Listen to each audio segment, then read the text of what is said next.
Autism Sprinter. Think equity. Yeah. It's time to give the power back to the people. We're fighting to make our beliefs equal. Look at the failed policies and how they treat you. We got strength, yeah, we're far from feeble. This is for anyone with autism or a disability. Time to unite, show them how strong our will can be. Move readily, we're promoting equity. A non-profit platform, that's the recipe. Now throw your hands up, we finally got a winner. Think equity with Autism Sprinter. Now throw your hands up, we finally got a winner. Think equity with Autism Sprinter. It's time to make a change. It's time to stand up for what we believe in. Equality and equity across the board. No matter your race, nation, or creed, disability, or your needs. Yes, it gotta be equal. It gotta be right. Hey, how are you guys? I hope you guys are having a wonderful day. Welcome to our awesome show. This month is going to be full of a lot of autism awareness conversation, but here in Autism Sprinter, we really stand behind autism acceptance because we can't, before you become aware and you understand matters, the first thing that we have to do as a society is accept people for their individuality and what they bring to the space and to our community. So here in Autism Sprinter, we stand more with autism acceptance. So without further ado, I want to bring you guys to some really amazing moms who are out here paving the way, not just here in Massachusetts, but we got somebody from out of state, y'all, and she's a beast. And so, I'm not doing no justice by introducing them, but I would rather for them to introduce themselves. So welcome to the Autism is More Than Awareness show. As you guys know, today is Worldwide Autism Day, and April is Autism Awareness Month. But again, it's Autism Acceptance Month for us here in Autism Sprinter. Welcome, ladies.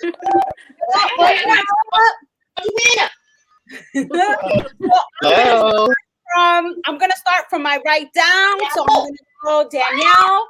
Introduce yourself. Hi, I'm Danielle from Boston. I have a 5-year-old autistic son. Hold on, I can't hear her. Can you mute everybody?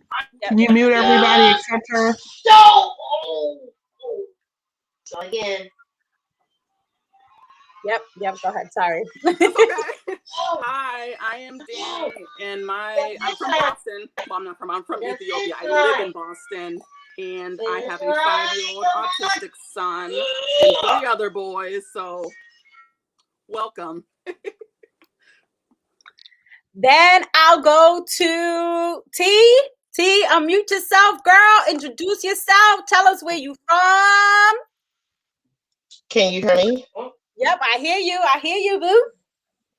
Hey, I'm Tamara, and I'm from Indianapolis, Indiana. I have a 9-year-old on the spectrum who was diagnosed June of 2016. And we here in Indiana are raising awareness everywhere we go, basically. And Yahar is definitely my mentor, been my mentor since we've been on this journey. And I am so happy and humbled that she has asked me to be a part of Autism Town awareness. Okay, girl, but wait, you got to tell them that you've been doing some business out there too, though. We're going to get to that. You pay already with the school system out there. Shireen, what's up, boo? Introduce yourself. Hey everyone, my name is Shireen. I am in Massachusetts, right next to Jahida. I have 3 kids. My youngest is 16 and he is on the spectrum. He also has a developmental disability delay. I'm happy to be here and just hang out with these wonderful moms. All right, Boston Girl TV, what's up, boo? Introduce yourself. Hey, I am Boston Girl TV, first name Monique, and I have a nonverbal 6-year-old. She has no words, And it has been a struggle, a journey, a fight for everything autism. I don't know. I feel it's a fight for everybody, and I'm just one cog that's going to fight to the deaths for my child. That's right. Cynthia, how are you? All right, what's up, ladies? And I'm so humbled to be here, and thank you to her for having me here and all these wonderful queen and fighters and mothers.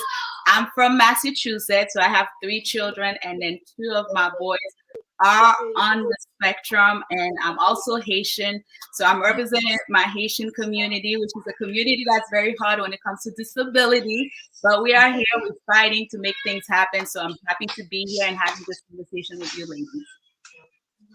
All right, Tiff, it's all you. Tiff, what's up, girl?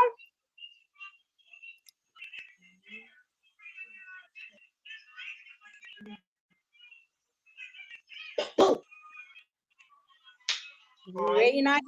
There you go. You hear us?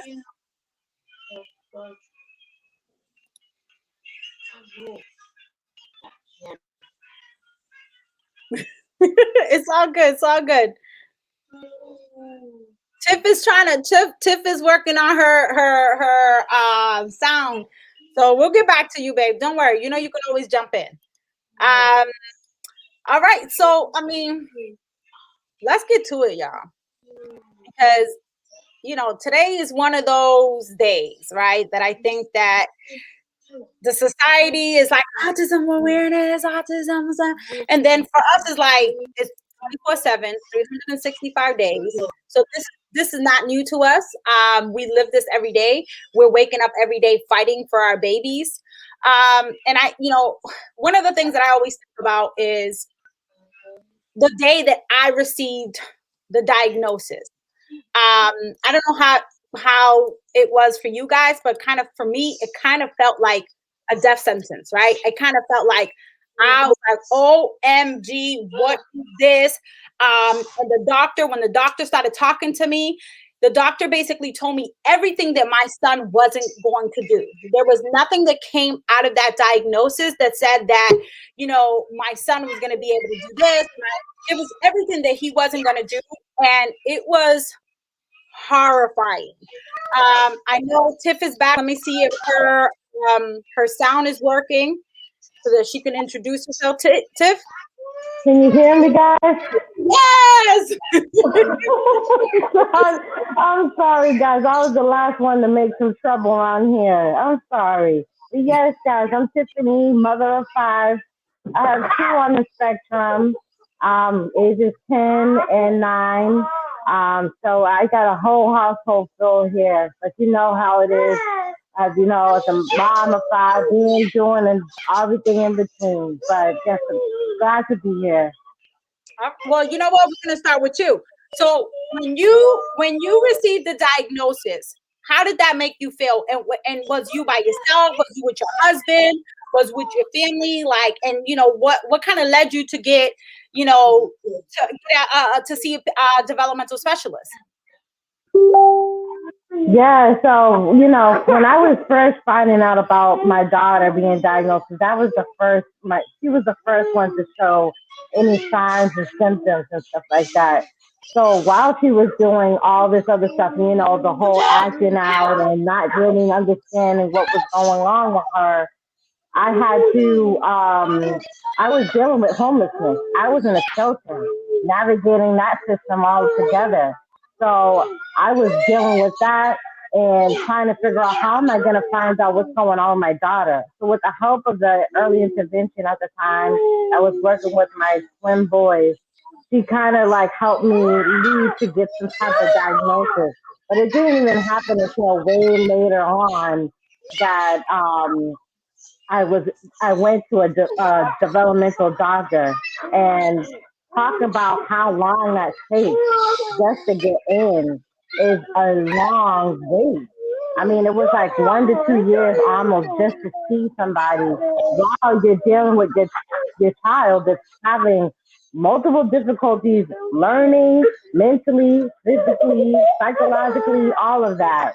And you don't know how to navigate. You don't know how to work around that, So when I first found out, when I first got that word autism, I didn't know nothing about autism other than people that was telling me, oh, they have that, this is a new word now for people that are saying they're mental retardation. What?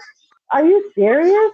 So I had so many conflicting words and names around that it was just like unpuzzling. It was so unpuzzling. And, they give you this packet that you have to read through. This just ain't a book. This is a child. There's no books or handbooks or tutorials or anything like that. You just have to work what you have and, work along it, work with your child. So at first when I seen it, I was devastated. But then, just calming myself down and going through the problems and having my partner beside me to kind of like navigate. He didn't, he at the time was like, no, I don't know what you're talking about. Autism doesn't run in my family. That's another thing that we talk about too, that people always want to, neglect and not say like the truth. But, we didn't want to come to terms with it. We didn't know what to do. So it was definitely heartbreaking and really just devastating. I mean, I didn't know. I didn't think I would be the person as myself of like, going through what I was going through to on top have a child that was on the spectrum. It was just heavy, heavy. It is very heavy. It is very heavy, and the emotional part about it is a lot of people don't understand. So T, I'm gonna go to you because you're not here in Massachusetts. So like, how was it for you in the state you're coming from? Because a lot of people say here in the state of Massachusetts, we're resource rich. We have a lot of resources, which is true. One thing Massachusetts does have, we have a lot of resources. And I'm curious to know, when you were navigating this process, how did it look like for you? Can you guys hear me? Yep. Okay. With my son, he went to the preschool that took excellent care of him from when he was 5 months until 4, until finally about 4 and a half. The preschool director came to us and said, or she did put him out, but they let me know that they were not equipped for him anymore. And when I say that hurt, just because I know he was well taken care of. And so finally, we went to his pediatrician symptom to a psychologist, and it was one visit. She said, yeah, I'm gonna send you to Riley. And Riley here is the hospital, the children's hospital here. So we did that for maybe 6 months. And finally he was like, well, let me do an ADOS testing. And I'm like, what's an ADOS testing? And so finally, I never forget, he had an appointment at the neurologist that morning, and he did his ADOS testing that evening. But my mind never said, what happens if he had autism? So I'm there and he's doing his thing. And so they said they'd give us a call back. So about 20 days later, I received a phone call saying, hey, he's on the spectrum. And like Tiffany said, you get a stack, a book, here you go, have a great day. And I immediately went to my bathroom crying, because here in Indiana, you don't see a lot of Black autistic kids per se, and I'm just being honest. What is autism? What does that mean? What does that look like for his education? What does that look like for his future? And immediately I made myself a promise. I made my son a promise. I made God a promise that I was not just going to allow him to be subject to being a statistic in the school system, saying that he's just a bad Black boy. And so I immediately start digging through these papers. I immediately start reaching out. Hey, what is this? What is this? I had no idea what ABA was. And so I just start reaching out, making phone calls. And finally, Crossroads here, a place on the east side of Indianapolis who does stuff for disabilities. Hey, well, come in and we do. And I'm like, okay, so worst case scenario, you guys can either help me or you can't help me. So immediately he received his diagnosis in June, started ABA in October, and after that I quit my job to get him where he needed to be because and I say this and I don't mean this, I'm just being very transparent. If I didn't get him help, because he's an aggressive autistic son, he's aggressive. I either knew he was either going to end up in prison or basically I would be burying my son. Because in society you can't have a young black man being aggressive to nobody. And so I'll send him to the developmental preschool. So in that time, he was going to the developmental preschool and part-time ABA with speech therapy in between. So our day on Wednesday would start at 8, speech therapy, developmental preschool, and end the day with ABA. We had very, very long days. And I was against medicine at first, I really was, but he would not be able to calm down. So I just dug into it, got him the help that was necessary. And for anybody that's watching, I have to say this. I have to say this. If that's your child and your family is going against you, you be a straight up beast and knocking every one of your people down and tell them, this is my child. I'm going to do what's best for my child. May it be dad, grandparent, aunt, uncle, whoever the case is, do what's in the best interest of your child. Because again, I didn't care. I mean, and then at first you have so many emotions. I have to say, black people, we are embarrassed, and I'm to the point now. We would go in a store, and my son, I would say he's speaking SpongeBob language, and I used to be embarrassed of people looking at him. Finally, I got to the point. I don't care. I don't care. So baby, talk whatever language you want to talk. And I grew out of that embarrassment. Now I absolutely do not care what people think of Tyrone, who's my son. I just don't care, because the first place we will be is getting help. And we just, as black people, we have to get out of that statistic of my child has the best shoes, the best clothes, and there's nothing wrong with dressing your child nice. Absolutely nothing.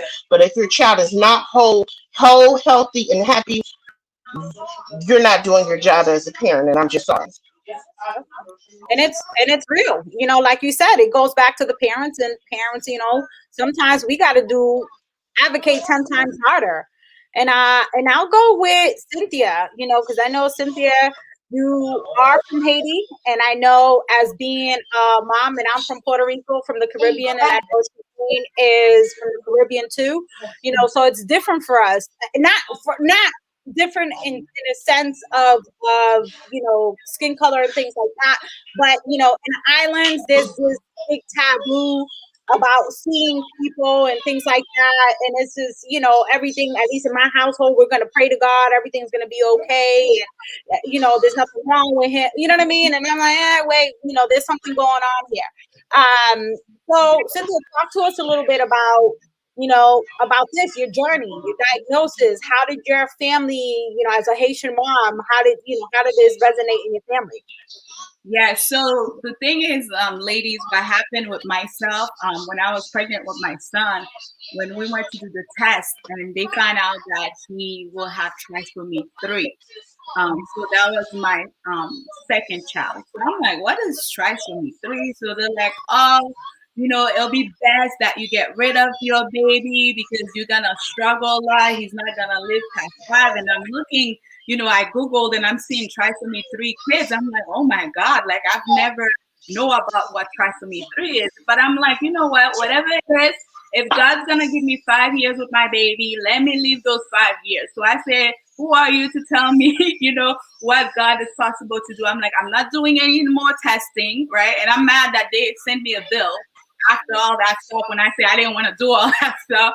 But, I started praying, and I remember when I gave birth to my baby, and I went and I looked at him real quick to see if all these signs were there, and I didn't see anything happen. So I'm like, oh, God is good. Thank you, God. But as he was growing up, I had my eldest, but I was seeing different things with him, right? He wasn't speaking, and I'm like, he's 2 years old. Why he's not saying any words, like any phrases, any mommy, I love you.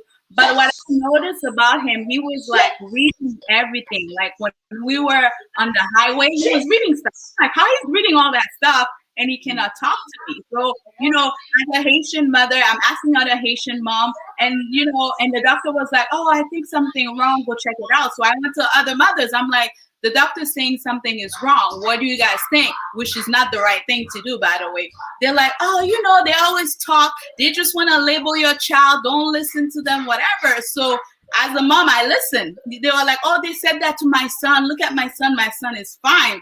And now I'm looking at their son. Their sons are not fine. You know what I mean? And I wish they had that therapy that they had them going through. But I just listened. But my other child, which is my second one, he's the one that made me realize what autism is, because he would not sleep. And my mom was always with him. Even though he was awake at all times, she wouldn't tell me anything. She was hiding it from me. All these signs like she was seeing, she was hiding it because she was trying to be protective. I had to work in the morning. She didn't understand all these different things. But I started realizing like no eye contact and all this different stuff. So I had him in early intervention. Thank God there was this young lady that was working with him. It's like, oh my God, I see he's loving the blue color a lot. Those are signs of autism. I'm like, autism? What is autism? She was like, well, it's a lot in Black boys. This is something you can check out and stuff. And I'm like, how do I check it out? And then she's like, you know what? I'm going to take care of stuff. And there's good people out there, guys. There are really good people. Now, as you guys are saying, these lists are from 3 to 5 years, guys, right? And sometimes more. I remember she gave me a number and I called Boston Medical. They were telling me 5 years. I'm like, 5 years? He's 3 years old. So by that time, it's going to be 8 years old for me to find out if you really have autism. And right away, she got connected. We were able to get an appointment within a week. I thank her for that. And when I got there and, they did all the testing, they're like, oh, he has the mentality. He's 3 years old, but he has a mentality of a 3-month-old. So I'm like, what? What are you talking about? So I'm like really scared. Like you ladies are saying, they don't give us no instruction. It's like, hey, this is what we find out. Figure it out yourself. So it was just like myself. My husband was there with me. We Googling stuff. We don't know what to do. We praying. We don't know where to go because we never know anybody that has autism and stuff. We don't know anything about services or nothing. But I thank God for this young lady that was working with us through early intervention. So little by little, she's like, do this.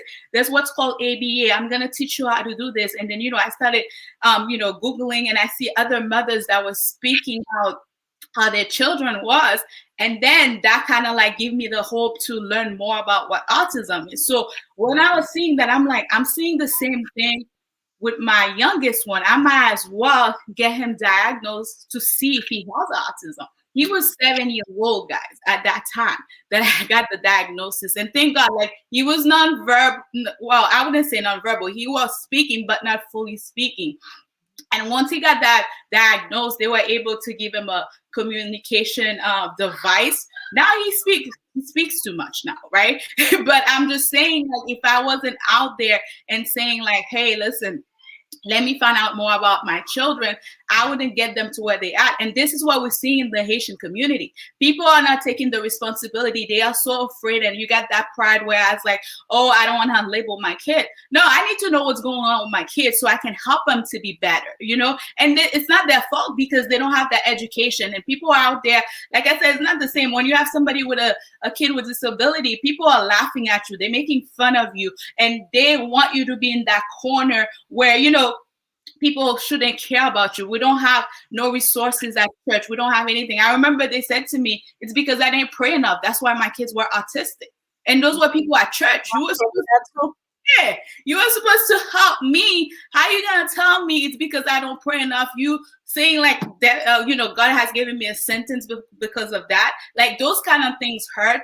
But, like the more and more people are knowing now, in the Haitian community and myself, I'm opening up. Like, I don't care. I'm like, yeah, my kids have autism. So what? We have a whole, people in our back that's supporting us.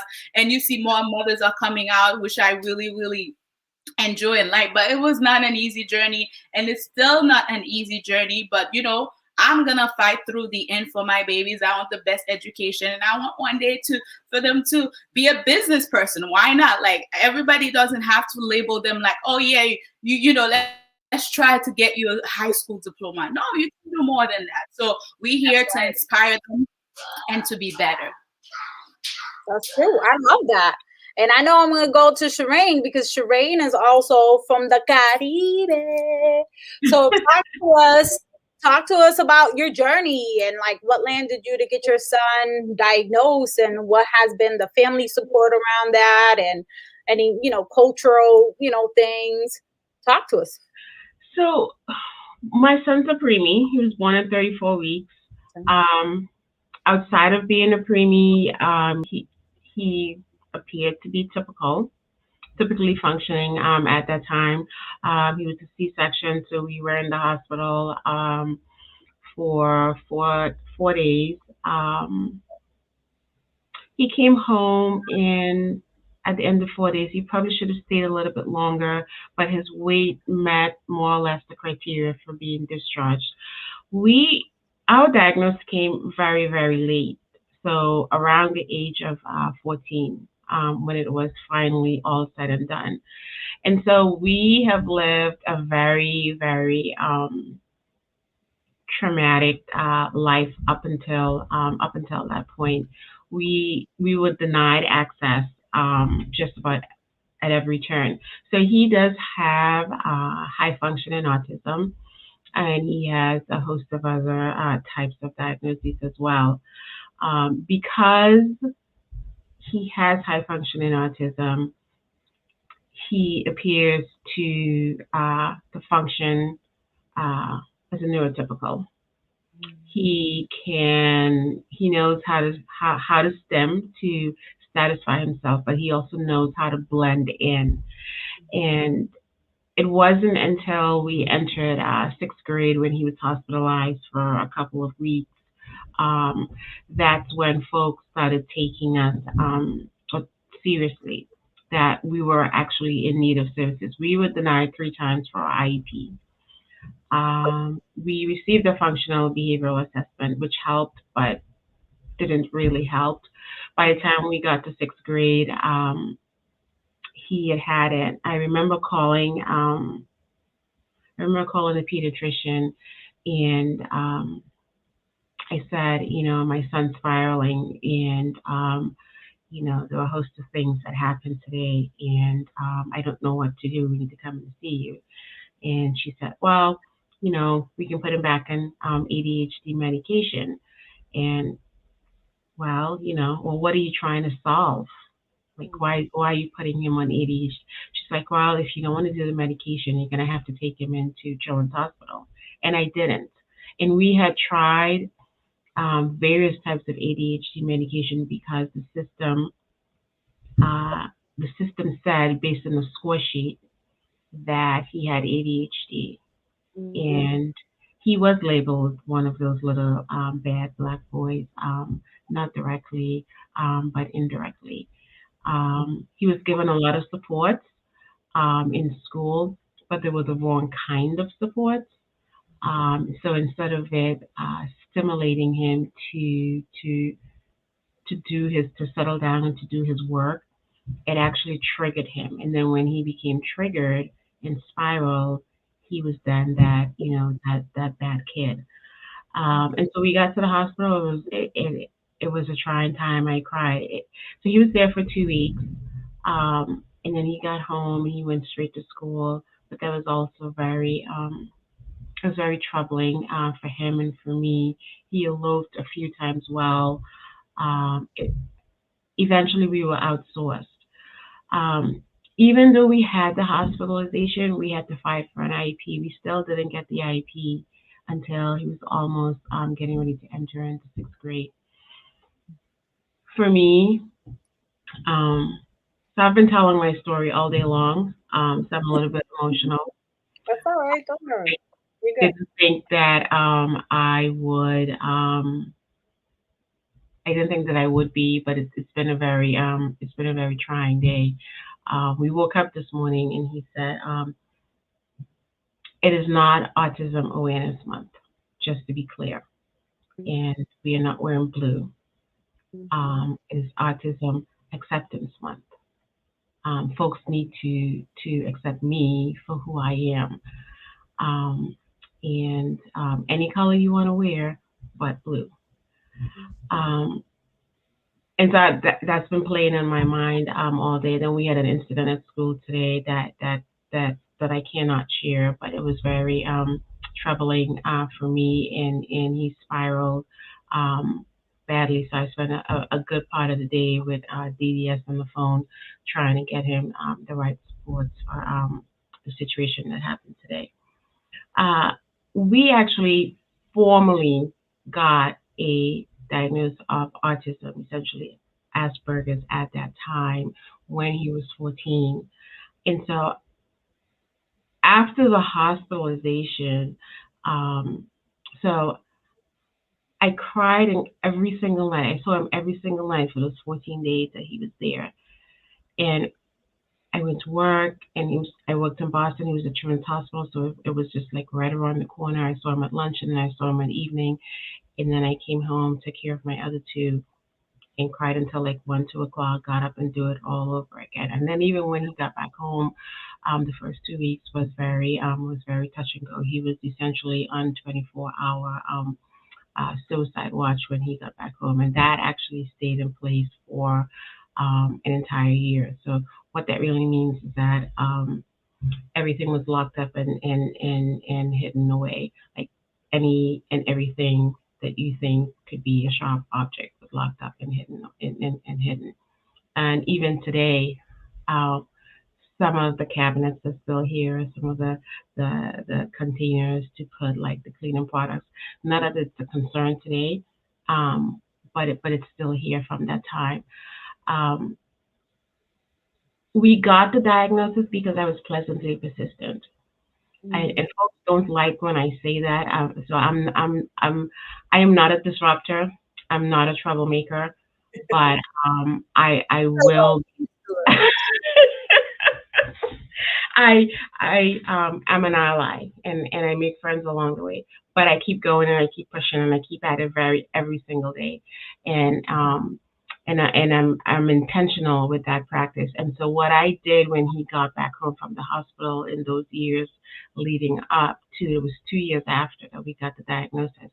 Every time he had some type of trigger that led to trauma at school, I documented it. I took him not home, but I took him right to the pediatrician, and I explained to her what happened. And so his file at his pediatrician office is huge. So every single time I got a phone call from the school, that's where we went.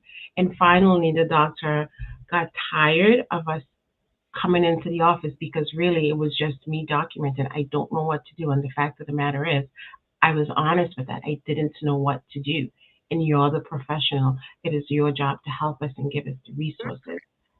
She finally booked an evaluation for us. And so how did I feel when I got the diagnosis? When I got there, I was just going for a psych evaluation because, that's what the system and the folks around us are saying, is that there's something else going on with them. Ms. Glover, at the time, you need to consider the fact, or not consider, but you need to know that your son has Asperger's. And so I sat in the chair, and I could just feel like the chair just going down and down and down. It wasn't what I was expecting to hear. I was expecting him to say, okay, so based on all the things that I've heard, we're going to add this medication, or we're going to put him on this. And so that's when our journey started in Middleborough at McLean Hospital on a Monday afternoon, probably like 2 o'clock. And we left, we were both shocked. He was old enough to know what the word, he was old enough to know the stigma that's around autism, but not really understanding that it's your life, it's your story, it's your way of life, it is what you make of it. And so it's been a journey. I've surrounded myself intentionally. I've been excluded from a lot of places, but I've also surrounded myself intentionally, again, being pleasantly persistent by finding education and resources that will just help me to learn and understand not just about the diagnosis, but what others are doing, other moms and other dads, not just black and brown, but like we would call it in this group, our counterparts are doing. What are they doing? Where are the resources coming from? I was fortunate that I found a group that is statewide in Massachusetts that provided family leadership training. I was fortunate that I found a wonderful white woman who became an ally and accepted us into the program, even though we weren't fully qualified for the services under the funding stream. She allowed us to be part of the program and really like took me under her wings and like really taught me what what it means to be not an autistic mom or parenting a child with autism, but what it really means to be part of the disability community, of us all coming together and working together, not having another layer, not having divisions. It's not about the skin color, but it's about the resources and the services. And she has even till this day championed Chris and I in every step of the way. So today, we are now qualified to receive services from DDS. Um, that is that service is extremely helpful. Most Black and Brown families don't know that that service exists in Massachusetts and also in their state. It is a service that provides a lot of therapeutic services for your child, and also depending on the level of diagnosis, there's some funding that's also associated to have further therapy. Um,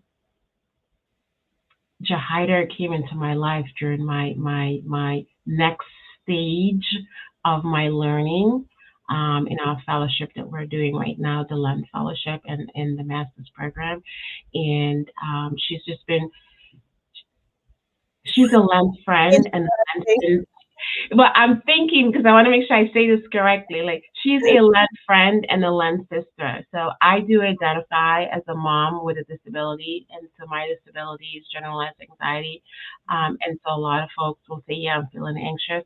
My disability, specific to me, not just me, but me, it's chronic. And so I do have, I call it a cocktail, that I have to take to maintain a daily balance. And Jahida, I'm intentional in how I say it. She calls me almost every day or every other day to make sure that I have done my homework. I have turned my homework in. I know where to find the homework. Don't forget to go here because you have to make a comment here and you have to do this there, and we should really call the teacher, and did you register for your class, and do we have homework? Now she knows the answers to all of these things because she looked, right? And she'll send me a text and she'll go, did you see your homework? Do we have homework? And then I go look and I'm just like, well, we don't have homework, so what is she saying? But she's been intentional in supporting me that way. And so I'm super grateful for the moms that are on this call. I'm now getting to know everyone, but just the moms in general. I prefer to make allies because our counterparts, I will tell you, they know a lot. They have a different support system than we do, and we do need to partner and we do need to work with them. My son is now an advocate. He's 16, and he can effectively advocate for himself. And he's able to do that because he sees me on Zoom. He hears me advocating for him. And he's doing that because of the supports that I've received in the community. I am super religious. He helped us do the flyer, right? So he helped me do my homework. I submit Jahida called me to do my homework. Right? We did right? She's like, okay, let's get on Zoom and let's get your homework done. So we got on Zoom, we made 2 flyers, I submitted my flyer, and then my son comes down and we were critiquing the fly because our partner said no, it's not what they wanted. So we redid the fly the way he said it should be done, and they accepted it. He And was so I'm thankful for my journey. Our journey is very, very painful. I cannot share his story. He needs to share his story at this point because he's 16. In addition to autism, we have added, or the doctors have added, PTSD because of the trauma that he has been through in the school systems. The school systems, they're great, they're wonderful, they're ushering a bunch of resources, um, but that's great. But before we got the resources, has been the story of our lives. Before we got the resources, we had to go through and we had to be tested. So I'm thankful to be here and I'm thankful to share on this day. It's just been a pretty it's a pretty heartfelt day. welcome to the village, boo.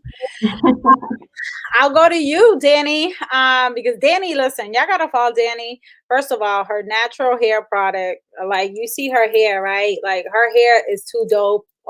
Them curls are serious. And listen, when you watch her lives, she's a mom that tells it like it is. She don't play no games when it comes to her baby. So Danny, talk to us. Like, tell us about your journey. Tell us like a cultural component of like, because I know that you're also, from another country. And talk to us about your journey as an autism mom and how you got the diagnosis. All right, y'all should have let me go first because I'm like 22 weeks pregnant. I'm all emotional over here. I'm trying to hold it together. But okay, so my son is now 5 years old. Mello will be 6 in June.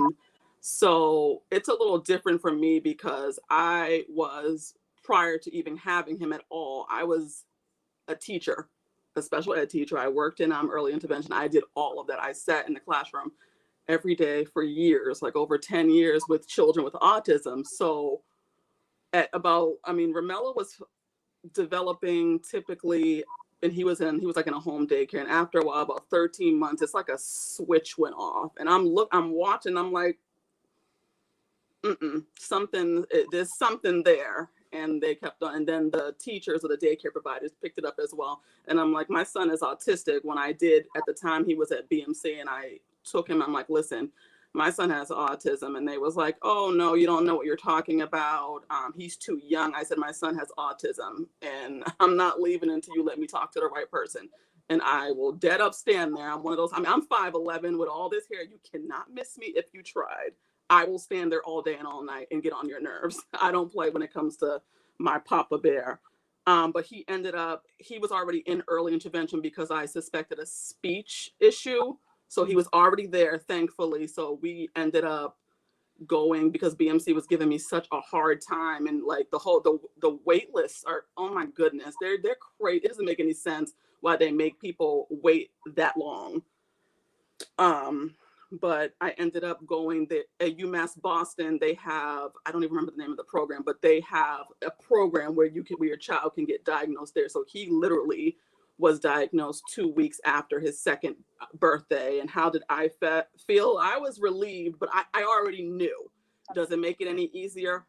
Heck no, it really doesn't. I am born and raised from Ethiopia, and in my country, it's hide that child away. This child's not normal. I also attend church, and the first thing we're not going to even be specific, the first thing out of their mouth was, oh, well, you went to school, you're smart, he's not autistic. And I said, that's what they said. Again, like, what you talking about? Well, it's like, you sure you want to go there? So I become very almost hostile in this journey because I've been fighting so hard. And my only goal is, you're going to respect this baby. You're going to treat him like a human being. He is not a thing.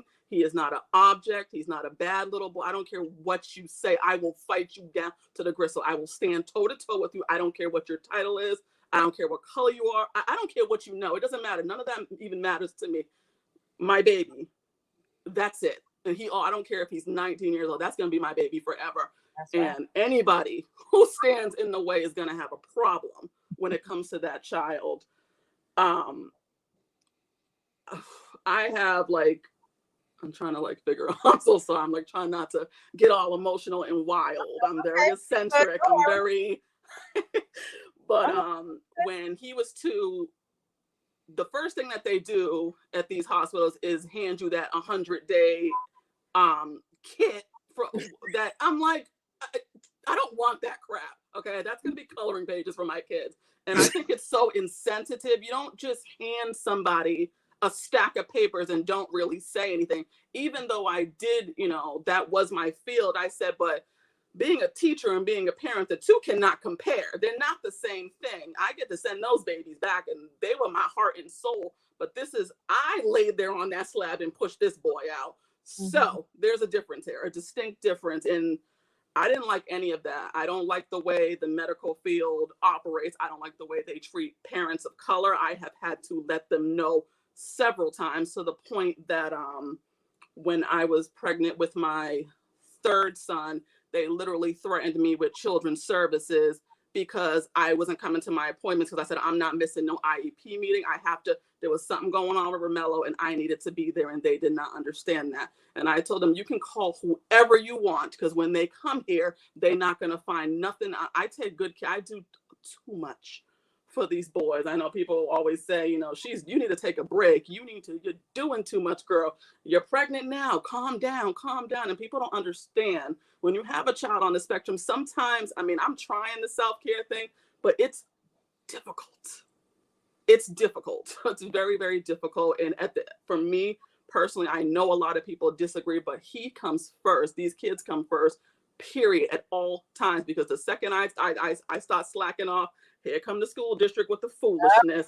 Here come this one with the foolishness. And you really have to fight these people. And it's sad. It's unfortunate. They do not give a doggone about my master's. They don't give a doggone that I left from my PhD. But they do not give a doggone about none. I'm just another Black woman with a whole lot of kids. They could care less about me. I'm just another name. They don't care about my baby. But better believe they're going to. That's right. They're going to believe that I'm not playing with nobody. I'm sorry, I'm not playing with That's all right, girl. That's all right. It's true, right? Because a lot of people are always saying, autism parents, self-care. But the reality, what is self-care when you have multiple children, when you have bills that you have to pay? And especially for some of us that may or may not even have a significant other, or someone who can help us with the children. And I know I'm going to go to Boston Girl TV, because I think Boston Girl TV, her situation and her story is a little different than a lot of us, because she's a mother by choice. You know what I mean? So she chose this path, right? So it's not like she has the help that some of us on this show have. So Boston Girl TV, Monique, talk to us about that. Yes, I am a Black single mother by choice. And what happened was I had a neighbor who was 40 and I was like 34 at the time, and she wanted a baby. And I wrote a blog at the time and she wanted me to do research, right? So come to find out, I was living in Atlanta, and Massachusetts has a mandate for fertility, but Georgia does not. So these fertility companies are fighting each other trying to get your business. So they were offering like free fertility tests if you went to their seminar. I go to the seminar. I'm not even thinking about no babies, okay? But I take the test, and they said, you either have a baby now or you ain't never having no babies, period. And that's what got me going about it. Because, I wasn't worried about being a mother, but when somebody's about to snatch it away from you, you get a little worried about it, right? So Ava's a late in life baby. She wasn't born until I was 39 years old. And the cord was wrapped around her neck. There was a lot of things going on. I had to take a Class C drug while I was pregnant, because they said it was life-threatening if I didn't take this medication, because I have a neurological condition. So when I got the autism diagnosis, first of all, I didn't suspect autism. She's a girl. You know what I mean? And the way they placate the autism, it's all boys. I ain't never heard of a girl with autism until I saw my girl getting the diagnosis. And I was, I live in the greater Boston area, and we have certain um, health centers, right? And I had health insurance, but I'm going to the health center because it's in the neighborhood, it's close. And that woman looked me in the face and said there was nothing wrong with my child and kind of poo-pooed me that this was my first child and I didn't know any better. And I could call early intervention if I want to. And just like Danny, I stand 6 feet, and me and that woman went toe to toe, and I told her all off, and I took my baby somewhere else, right? And immediately, and I'm not a colorist like white people, black people, whatever. This white woman doctor, Jewish lady, sat me down, did not treat me like a number, and talked to me for like an hour. The appointment's like 15 minutes, and said, look, I think she might have autism. I thought she just had a speech delay. So this threw me right off the bat. But immediately she gave me the 15 questions. She wasn't doing nothing on no questions. And she was like, okay, we're going to get a diagnosis. So it was a year out, right? Anybody I tell you, get on the cancellation list. I got on the cancellation list. We were in there in about 4 months. And I go, and I'm still convincing myself, God wouldn't let that happen. She doesn't have autism. I'm telling myself this. This woman is with my child 20 minutes. 20 minutes. It's like, she's autistic. I'm like, what? You know what I mean? Like, excuse me? What are you talking about? I'm like, and then no answers, know what's going to happen in the future, know what to do next. I get handed this stack of paper, right? So my Mother's Day, we're kind of asking questions, and you feel like you're begging. You're begging to hear something. Like, what are you saying? What does this mean? I ain't know anything about autism other than what I seen on TV, like little, news stories. Like, I don't know anything. What are you talking about, right? And you're like, well, will she talk? Well, we don't know. And later, I hated this woman that day. I mean, later, because we see her every 6 months to a year, now we're good. But at the time, I hated her. I was like, what do you mean you don't know? Like, what do you know?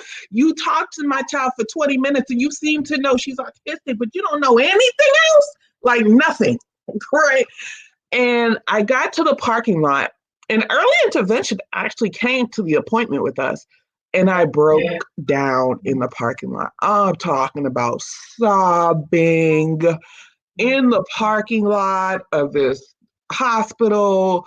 I mean, the early intervention speech therapist was hugging me because I'm just having a damn breakdown, right?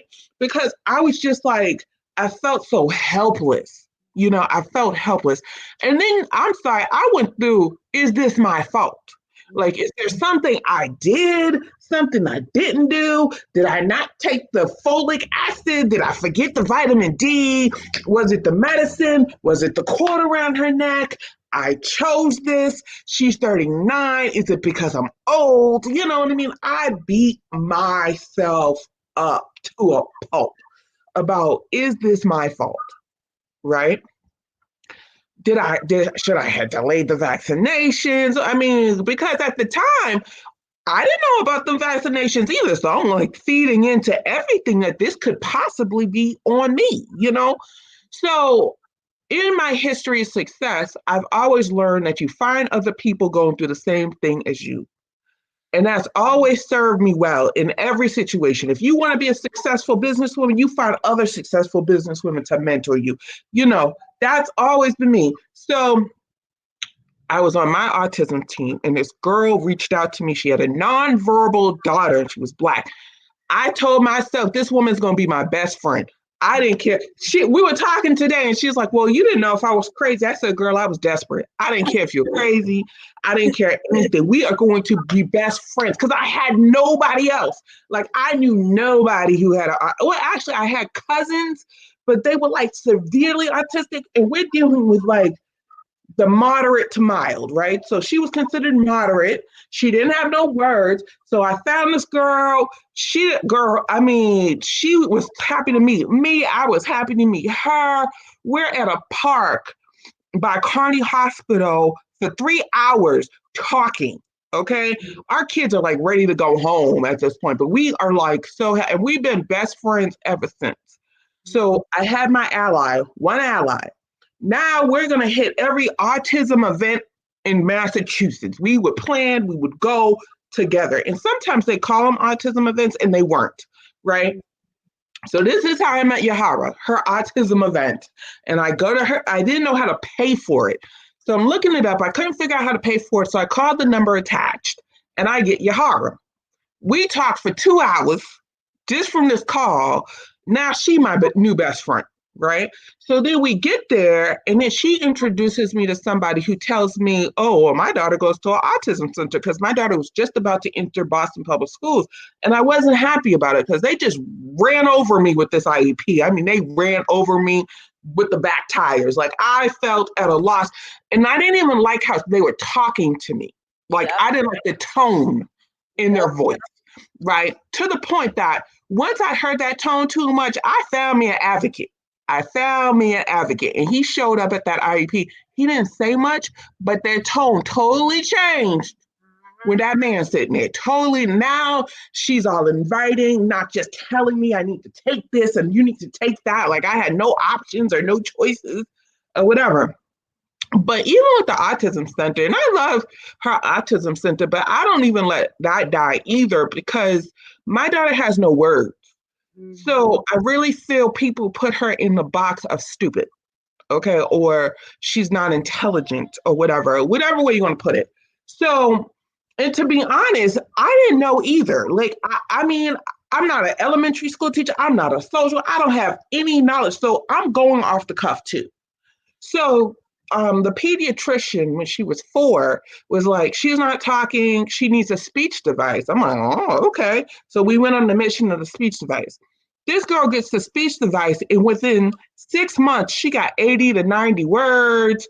You know, she's done had the speech device for 2 years. You can watch my stuff on Boston Girl TV, on my YouTube and TikTok.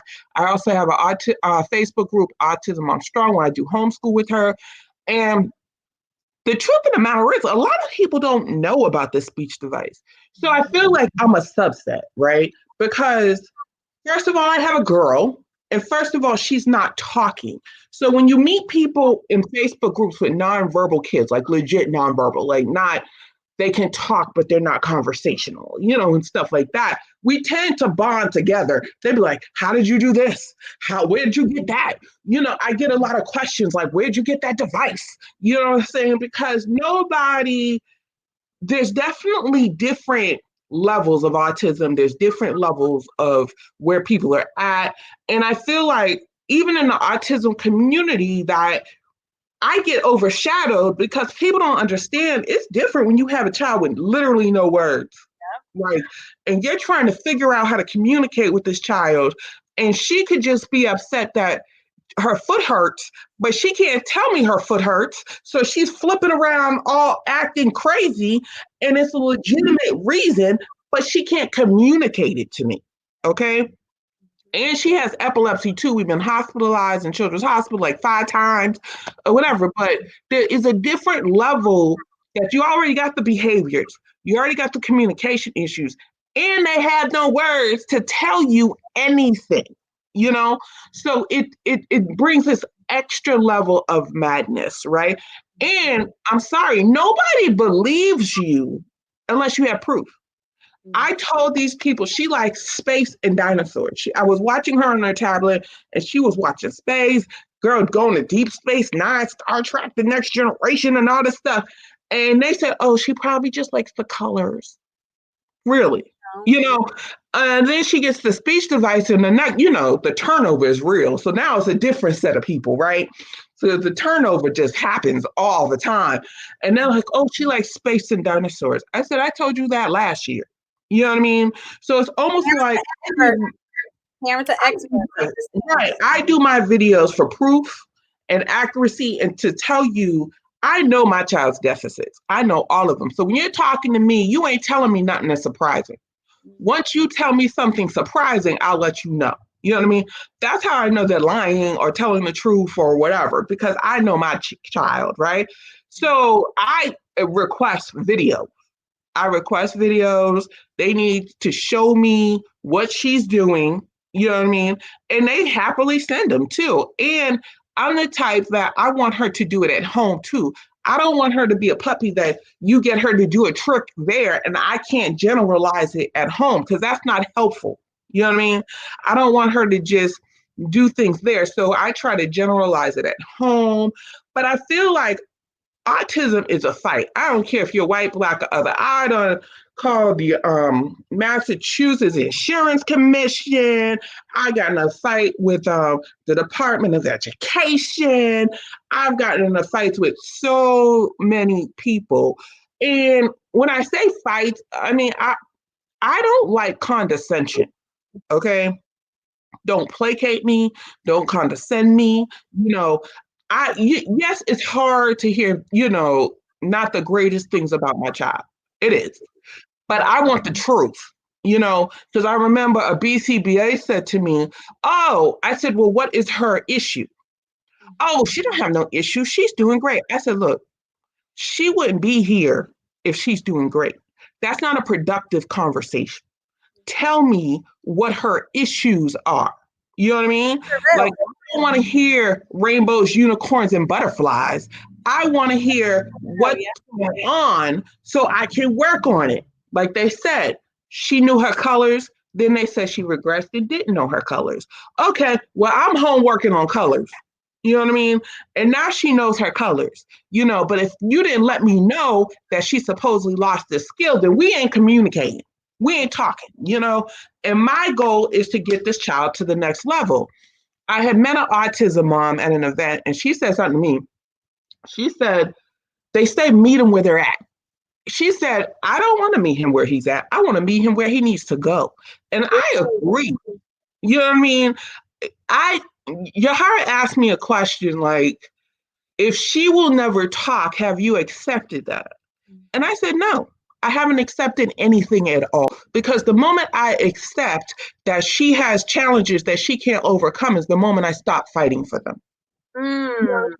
So I'm never going to stop fighting. I need to look, I work 40 hours a week, picking up and dropping off Zoom and COVID and all this stuff. I got family obligations, but we doing homeschooling no matter how tired we are. And I also feel like I get a lot of shame because there's certain things I don't put up with, autism or not. I don't know if y'all know Temple Grandin, but Temple Grandin, marked her success was the fact that she wasn't treated any different than a normal child, right?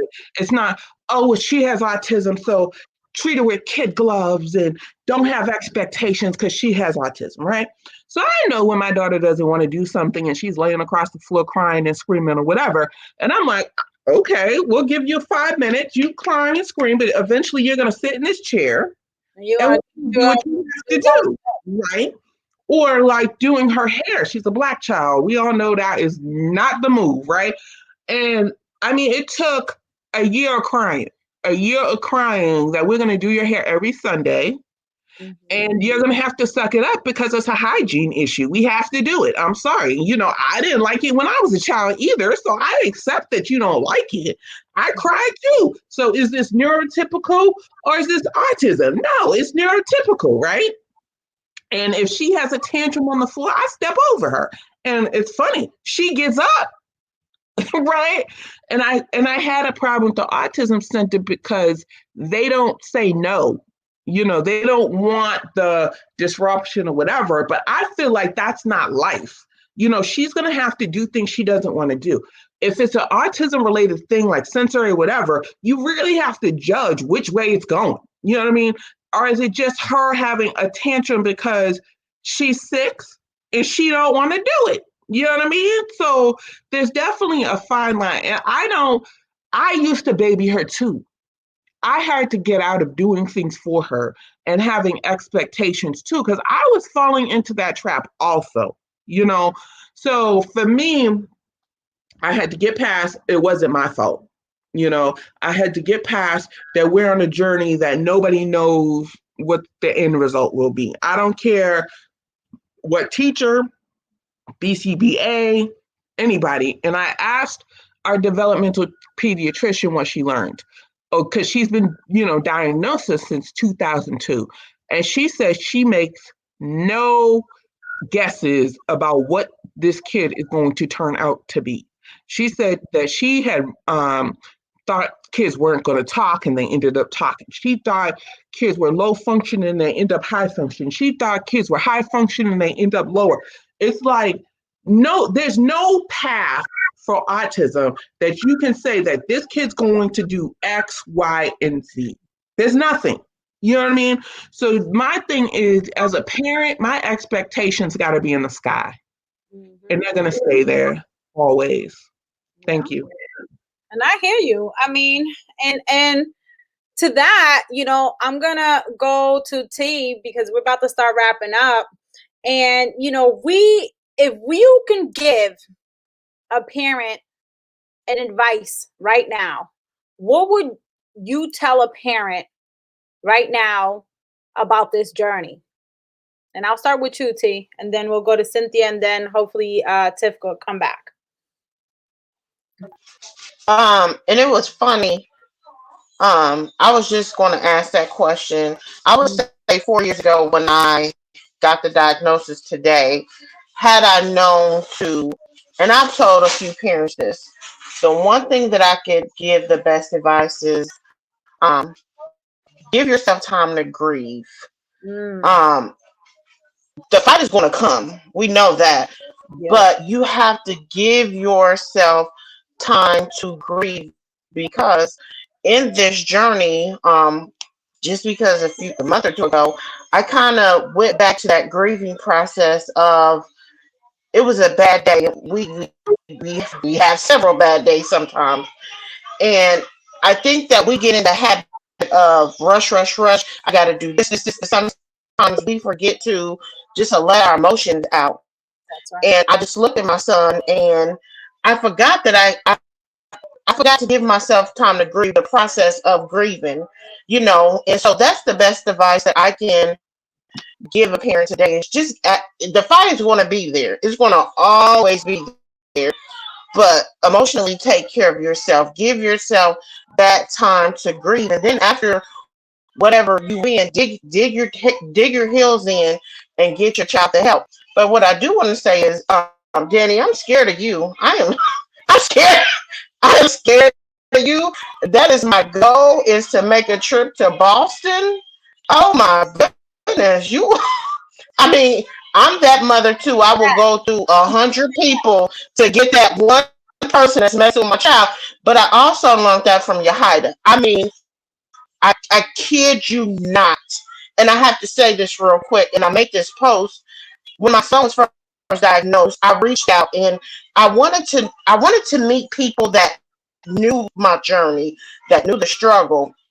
But everybody was about their bottom line. And I'm not, don't get me wrong, do your bottom line.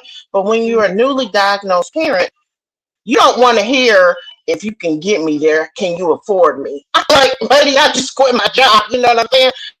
And when I met Yahida, and I'm like, this chick is dope. I mean, she's fighting the school districts, and she is still supporting other parents. And she said, I said, this chick is real. And as I sat there and I could just continue to watch her, it just encouraged me more to not accept no from the school district. It encouraged me to do all that I have to do to fight for my son. And I can honestly say, I think my journey has been very hard. Because I will say one thing, if there is a school, they know one thing, and that is not to mess with Tyrone, because Tyrone got a mama that's going to come at you 10 toes deep. And, you know, and I got that from Yahida, because I'm not going to accept anything from my son. You know, whoever saying something about an IEP meeting, when you walk in, you feel intimidated. I was the only Black person there, and you got the speech language pathologist, you got the OT, you got the principal, you got the psychologist, and they're telling you about your child. Oh no, I'm going to tell you what's going to happen. And it got to a point where I will email the superintendent, or I'm sorry, I will email the director of special services over Wayne Township, so I can get the result that I need. And when you email them, then immediately you start getting the results that you need. Let's have a meeting. Oh yeah, we sure can have a meeting, because there's no way my son should be able to elope the most restrictive school district in our district. How do you just allow him to walk out to school? So we're going to have a meeting and we're going to get this solved. But Daddy, girl, I got to meet you. We got some things to discuss. but I definitely, but I definitely have learned everything, everything that I've learned from Yahida, and I mean that with all of my heart. And Boston girl, I mean, I didn't see her say some things, and she just gonna tell you straight up how it is, and it's gonna be. And I'm like, whoa! but this community has strengthened me. It has encouraged me. I've met some fabulous people on this journey, just in Autism Sprinter, and I mean, I'm so humbled to have met Yahida, who has taken me under her wing, who will text me, who will email me, because some people are so busy or think that there's so much that they cannot. And I mean, she's a text away, she's a call away, she's an email away, she's a Facebook away. So I thank you personally to have been my mentor on our journey. I really do, and I mean that very sincerely. I love you, boo. So I'm not gonna get all emotional, right? Cynthia, so talk to us. What if there's anything that you can tell a parent, what would you tell them? If anything, I wanted to tell a parent, there's three things I want to mention to them. The number one thing, find a support group, find a place, because this is what happened to me. I didn't have that. I didn't have no place to go. And we get like that. We get emotional. We don't get emotional in front of the kids, but there are times we're in the bathroom crying. There are times in the room that we are crying. But when you are in a support group, you have that support. You see other mom that's like, hey, my son broke like 3 TVs. And you're like, oh, really? This is my first one. And then, you get to laugh with each other. You get to share your stories. So a support group or whatever mom that you can get yourself to. I remember one of the mom was saying, like, you spent 3 hours talking to another mom. That's just getting things out, because a lot of the time we keep everything inside and it's just harder. So the other thing is educate yourself. If you don't know about autism, you need to know what Google. IEP work. You need to know what's an ABA or BCBA. All these, new lingo's. If you don't get used to them, they're gonna manipulate you, because they know who knows and who don't know, right? Because when you go to the IEP meeting, they can tell, like, I'm not messing with her, and I know her is one of those people, and I learned from her. I'll be thinking, I don't care if they call me this loud Black woman or Black Haitian woman. I don't care. I'm gonna be loud. So if you put yourself, I'm not saying to go disrespect anybody, but as you have the knowledge, they're gonna be like, I'm not gonna mess with her, because I've come to so many different meetings and I can see that, like, oh, she knows what she's talking about. Mm-hmm. Yes, I do my research, so that's very important. The other thing is, I would tell mothers that are out there, don't give up on yourself, because a lot of times, we have our kids that get diagnosed, and then some of us have our careers, some of us have our goals. And then we're just like, okay, it's over for me. I got to give up everything. And one thing that I've learned, this is from myself, sometimes people are like, how do you do it? I'm like, I'm no different than you. It's my mentality. That's all it is. It's my mentality. I'm saying to myself, yes, I have my children. They are autistic, but at the same time, they're looking up to me. So if I give up, I'm telling them to give up to the world. I'm telling them that, don't try at all to try to speak, or don't try at all to better themselves. So, like, keep going, whatever you are doing, whatever, I look at Dee all the time with her hair product. She's out there, even though she's pregnant, she's making things happen. It's not like she's not crying. It's not like her son did not act up, but she's like, hey, this is my passion. I'm going to follow it. I want to leave something behind for my children. And then we do the same thing too. And, I know there are times my boys come to me, they're like, Mommy, another Zoom. I'm like, yeah. And then, they come to my clients. I'm like, hey, this is my autistic son. And they're like, hey, just go for your passion. Go for whatever goal it is. Don't give up on anything. I know in the beginning, you got to get things together.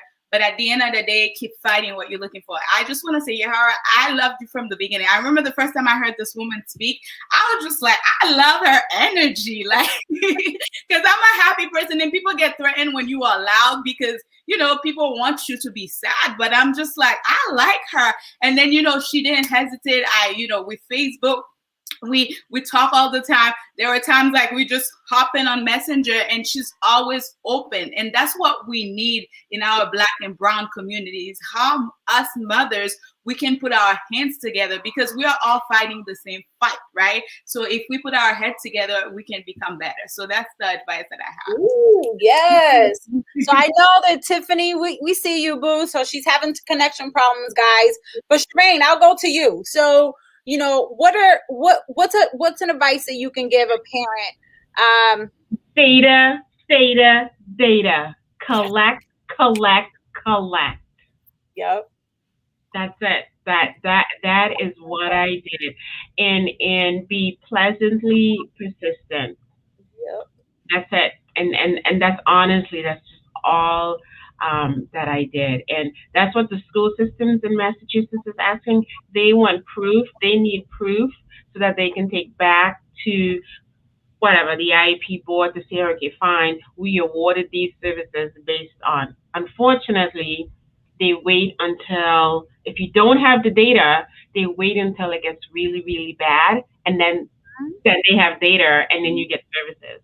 Yep. So at every step along the way, like, I journaled everything. And then when the journal didn't work, like I said before, I went to the doctor. And so we have a huge file. Even at home, I have all the files from when I started, and his baby journals. And so I can prove the services that we have. And then surround yourself with, honestly, like Cynthia said, like positive people, like, so that it can help you just to grow and to become stronger. Like, know your strengths, know your weaknesses, know where you need to get a pick me up, and just get what you need to get, and just, just keep on going. And just, like, I block out the noise, I block out negative energy. I smile at everyone, but I also Jahida knows. You're like, you don't want to go there. I was like, that's now. I'm like, no, we're not doing that now. So that's just how I get through. I like gardening, and I like hiking, and I like stimulating myself intellectually. So I'm always learning. I'm always reading. I'm always doing something, because that stimulates me and gives me the energy to, just to keep going. So I love that. So Boston Girl TV, what would you say would be your advice to parents? I'm gonna have to piggyback off Cynthia, because I feel like nothing got done until I met other autism moms that led me through it. I feel like the moment I started making those connections, especially when you start making those connections in your state, they teach you how to, like, what to apply for, how to apply. Like, even the secondary mass health policy, it's not a simple application, and you go through it and you're sitting there just confused. You know what I mean? And if I didn't have somebody who went through it before, and they're like, nope, do this, do this, do this.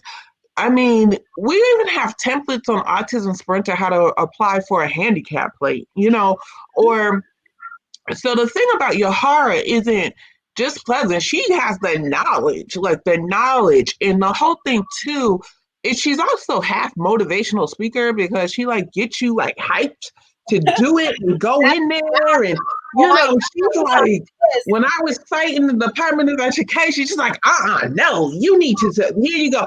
Send me your email. I'll rewrite it for you, and da-da-da-da. And then we also, once you create that community, it's a beast, because there's also, she's a white woman, Rachel. She is like the beast of Autism Sprinter. And she's a lawyer, even though she's not practicing. And she wrote a legal letter for me just off the strength of autism and being an autism parent. She has minority children, so she's definitely part of our group, even though she's a white woman. She has minority children, and it's a whole nother dynamic for her being a white woman with minority children, because they're half Asian, and what's going on with them right now. So, yeah, I feel like my biggest advocate was always other autism moms, right? Well, especially Yahara, because her kids were older. So she had already went through several things that I knew no knowledge of. You know what I mean? And I definitely spend time, I don't know, if you're in any autism groups, like I post my videos in like 25 different autism groups, right? And people come at me and they're like, oh, how'd you this, whatever. And you hear the desperation, the same desperation I had when you get that first diagnosis and you don't know what the hell to do. And I'm talking grandparents, dads, aunts, uncles, where'd you get that speech device? How can I get one for my baby? You know, they don't talk either. Or you post, people like, well, where do you get size 6 diapers? Well, do you have Medicaid? Whoa, this child's over 3. You don't need size 6 diapers. You need a pediatrician to write you a prescription for Pampers. You know what I'm saying? Like, people don't know what you don't know. And that's the thing. Like, so when I meet someone new, I'd be like, okay, are they over 3? Are they potty trained? Yes, no, whatever. Do you have Medicaid for this child? Yeah. Well, you need to call your pediatrician. It's just as easy all it is a prescription. Get them to write the prescription. There you go. I said, oh, I start asking the questions to cross the T's and I's that I didn't have to beg for from autism moms. But all those other people, nobody told me. Nobody said boo. They just assumed. I don't know and to be honest, they don't know either. Like, I realized that early intervention don't know about all the services either. They're there to either speech therapy, OT, and that's their focus. They don't know. Like, me and the lady got in an argument, and this was definitely racism, right? She was shocked we own the home because we're in Boston. She was shocked. You own this? You know what I mean? It's a film. And I was like, yeah. And then she's like, well, and here's another thing, the working poor. She was like, well, you should apply for Social Security. I said, well, is it income-based? Because I don't qualify for anything income-based. Oh, no, you'll get it. Oh, no, I'll get it because I'm Black and brown and you don't think I make any money. But the lady at Social Security was like, you make too much money and this is for poor people and we don't consider you poor. And I was like, damn, did she have to put it that way? You know what I'm saying? But a lot of people, because you're in like a funny place if you're the working poor too, because some services you straight up don't qualify for. Some services, they want premiums on, because you make too much money, right? But let's put it this way. So I got the secondary policy and I got a premium. But then the Affordable Care Act paid that premium. But you wouldn't know that either unless someone told me that as soon as you get the premium, apply for this. You know what I mean?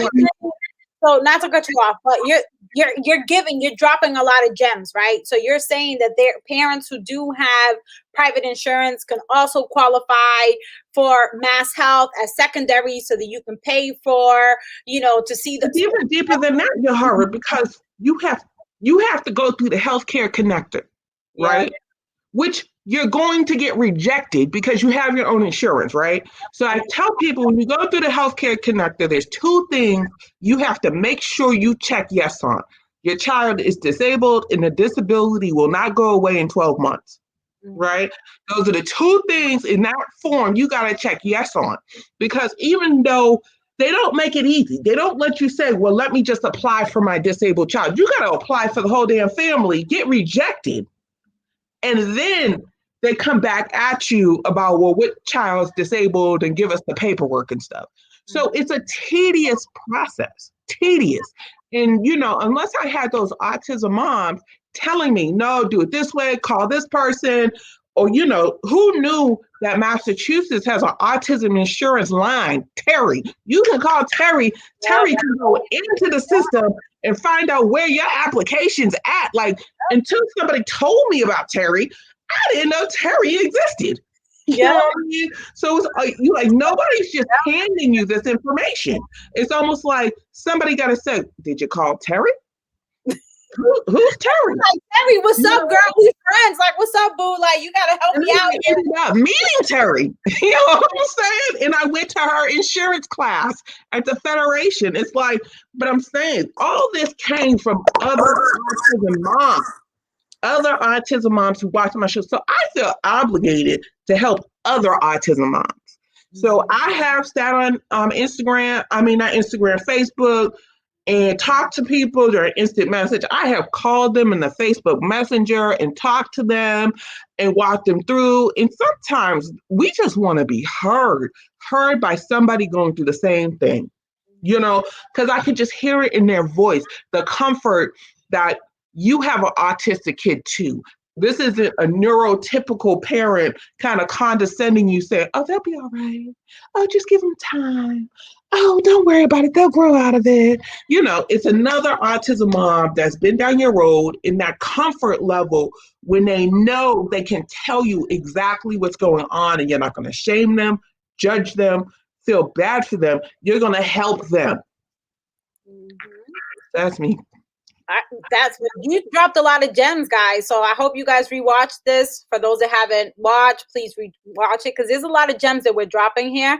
And if you're not part of our Facebook group, please join our Facebook group, Autism Sprinter, because we do, especially if you're here in the state of Massachusetts. And we also have different people like T, who's not from Mass, who can definitely set you up in her state. And we have people from the UK. We have people from a lot of different places that can help you get connected in your community. Louisiana. Yeah. So Dee, we're going to end with you. Tell us, what advice do you have with, what advice would you have for parents in this journey?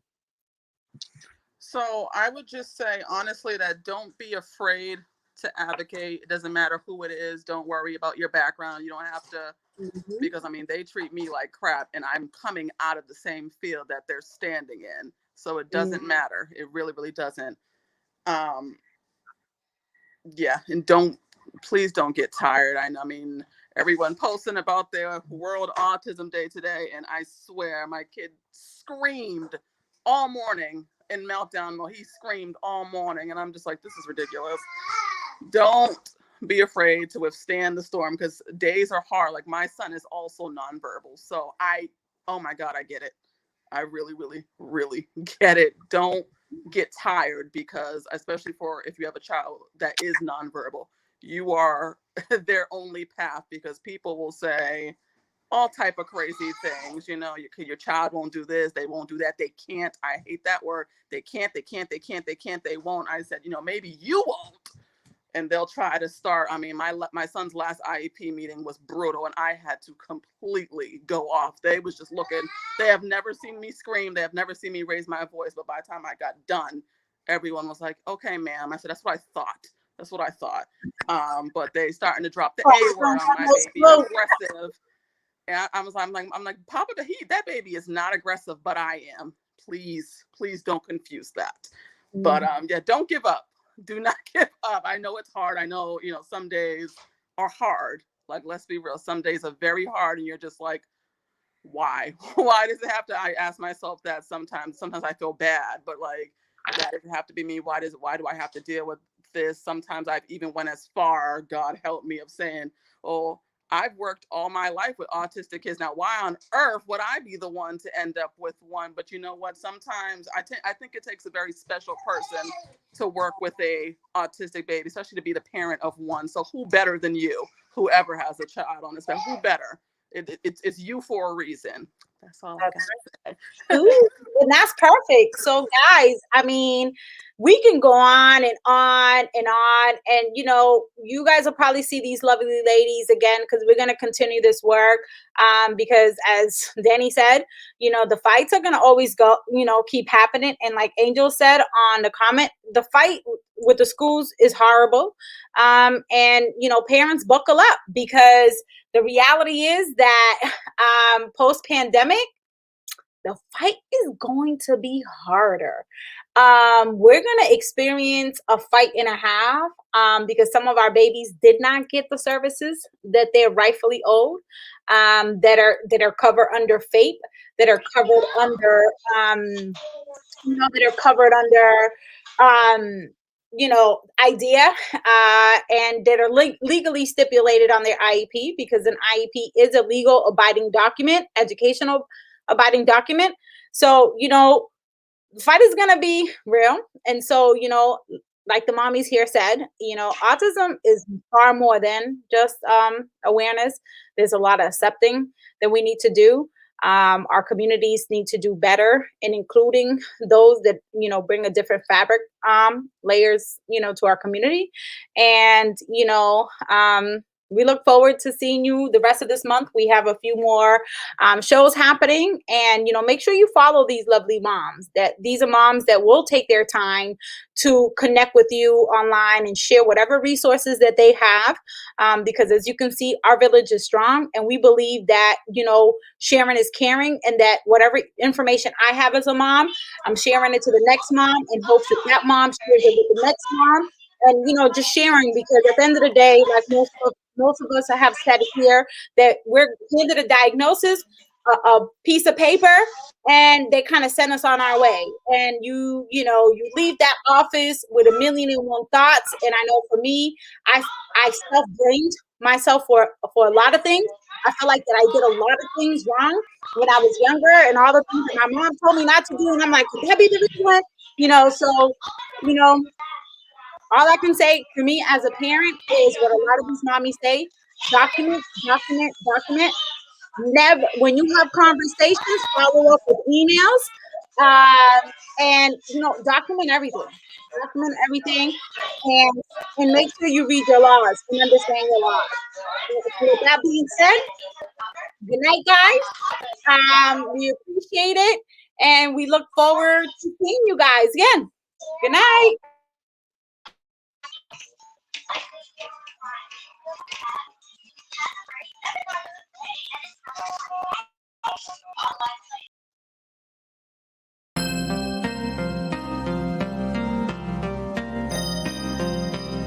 Autism Sprinter. Think equity. Yeah. It's time to give the power back to the people.